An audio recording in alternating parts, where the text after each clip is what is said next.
Hey everyone, so someone asked me in the comments on my rumination video to talk a little bit more about mindfulness. I believe it was on that video.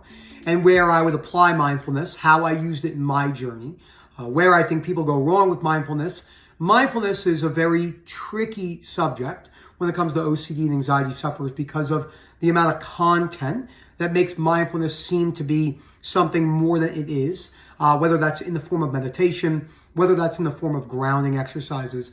Mindfulness is very important and can help a lot, learning to allow symptoms to be there, not just intrusive thoughts, images, sensations and urges, depression sensations, anger sensations, groinal responses, dizziness, vertigo, being aware of that and continuing on with your day.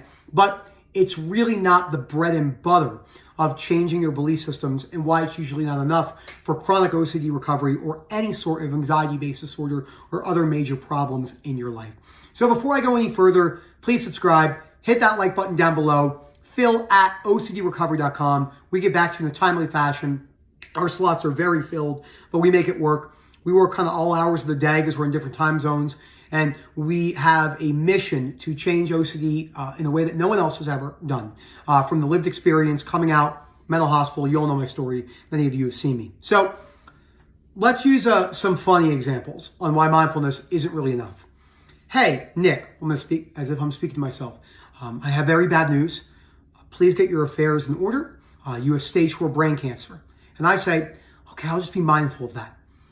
Understandable. You don't need to do care. You don't have to do chemo or radiation, but you will die. I'll let that be. I'll let it float one ear out the other. I use that example to show you where that would help in the cancer treatment process, but it's certainly not substantially philosophically profound. Mindfulness has great importance. I have to say stuff like this where people get very upset. They go, you're very against mindfulness. I'm very mindful. I just don't think about being mindful. Because my beliefs are the core. That's the top of the pyramid. The very top is the belief. Everything trickling down are byproducts and effects of changing my belief systems. So this belief, yes, being present is amazing. It's better to focus. It's a great feeling. I'm in the moment. But if I'm not in the moment and I'm distracted, maybe on a hike, if I'm hiking one of these big mountains, I don't think about being present at all, not once. I don't have a singular thought about being present. I don't try to force mindfulness. I don't try to force reflection or force gratitude. There's no need for that. I already know what my beliefs are. I've practiced this for years and years. I live a very philosophical, minimalistic lifestyle, and I definitely enjoy the fruits of labor in my life and enjoy traveling. But I don't view life the way many people view life because of my experiences, so I can't hold that against them. I was extremely suicidal in a mental hospital, and I was stuck in the complete pits of OCD despair for years and years, every second of the day, for a very long time, doing compulsions. Even before my OCD was chronic, I did compulsions for 15 years. I could think back to times doing compulsions when I was 7, 8, 9, 10, 11, even early stage body dysmorphia ones. So I don't think about being mindful. Where does mindfulness play a part in OCD and anxiety recovery? When you're going throughout your day and the automatic rumination that hits. So remember, you hear a lot of people talk about some of these big articles on why stopping rumination is key, why rumination is a compulsion. That's only half of the coin. It's not actually correct in many ways, the way most people explain it. Hard to understand without the lived experience. So the automatic distraction when you lose the present moment is primarily a symptom of a much larger problem. But if you try to redirect focus, I have people that say to me all the time, how do I redirect my attention? And I have to explain to them, that's not the goal. The goal is to feel distracted and go on with your day. Why is it so scary to be distracted? Why is it the end of the world to not be present? Oh no, but if I'm kissing and how many people have been married on the altar and they've been kissing their spouse? Ready? Ring on. I do. And then their brain's been thinking about fuck, my dog needs surgery next week or something like that. It happens all the time. This idea that the mind has a blissful, present, mindful state is not real. And you can't quantify it, so it can't be scientific. That's also a hard one for people to wrap their head around. You can't quantify mindfulness in a scientific state, although I use mindfulness in the sense of if something comes in my body or something If something hits me, and that was funny, hits me, that threw me off track the way I said that. If something hits me in a way to where I feel distracted, it's still not the end of the world. But there is no, like, let's say I'm on a hike and my shirt is like really annoying me, or like my traps are really heavy because I have a lot of gear on.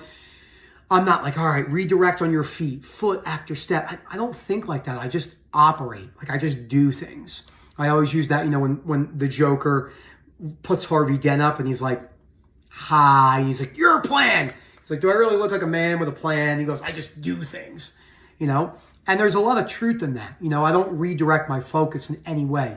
And I'm okay with feeling any sort of distraction. Now, back to what I was saying about mindfulness, where would I use it? In all of those moments. I'm on a one-to-one. My knees are aching. Though I just had 4 or 5 one-to-ones before this video. My knees are a little bit achy today. Usually when you're descending down some of these mountains, it's a lot of eccentric load on your legs. And I lifted legs this morning in squat and deadlift. Not smart. And my knees are aching a little bit. But I'm not refocus on what they're saying. Refocus. I'm aware that my knees are aching and it's just in the background. Like a mother in the grocery store or a father, and they're with their kid, and the kid is screaming, mommy, mommy, mommy, mommy, mommy, mommy, mommy, mommy, mommy, mommy. And then the mom's like, do I want marinara sauce? Do I want vodka sauce? Do I want Alfredo sauce?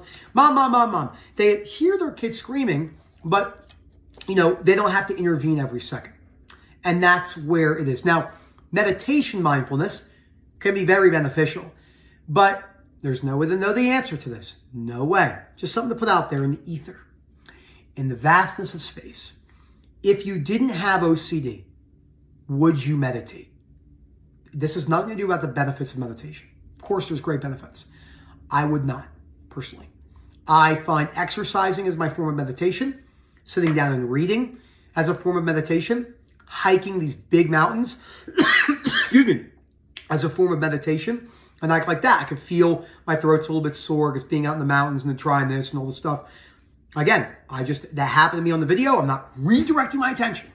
This idea of like redirecting to the present moment is absolutely compulsive, whether you have OCD or not. It's also not necessary. It's also not real in the sense of you're better off. It's not, when I say it's not real, I mean that it doesn't do for you what you think it does, because you have to keep doing it. It's like a technique over and over again, like this redirection technique. And that's why it's explained so improperly. So like I feel my knee right now, like sitting here, it's there, but it's just there.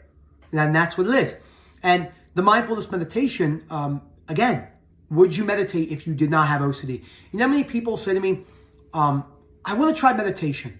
They would never say that if they didn't have OCD. Again, it's not that, more than likely. Can't say they would never, but more than likely. I didn't even think about meditation. I also don't think meditation does for people what they think it does, because I did meditate compulsively 20 minutes twice a day for almost 6 months, and it was great, and I still had a ton of irrational beliefs. So it helped me in some ways, but it didn't help me in the way that, trust me, I know a lot of people out there that meditate on a daily basis, and their beliefs are fucked. So, again, you want to add meditation in there, I would wait till you're a little bit further along. Usually when you're really stuck, we're looking for, I just want to ground myself. Don't use that word. I don't like grounding techniques. I think they're pretty wishy-washy for me. I just focus on getting a problem solved in my life, not in an OCD sense. How do I do that efficiently? How do I handle difficulties and hardships with calmness, poise, and just maturity? And how do I allow people to do things to me that I don't think are right without getting upset, whilst looking at the world in the most basic, rational, realistic sense that there probably could be, which is very scary for a lot of people. I'm not saying I'm correct, but that's just the way I view it. And I don't think that mindfulness is a part of that, outside of just when I feel something, just in allowing it to be there. So I hope you enjoyed this video.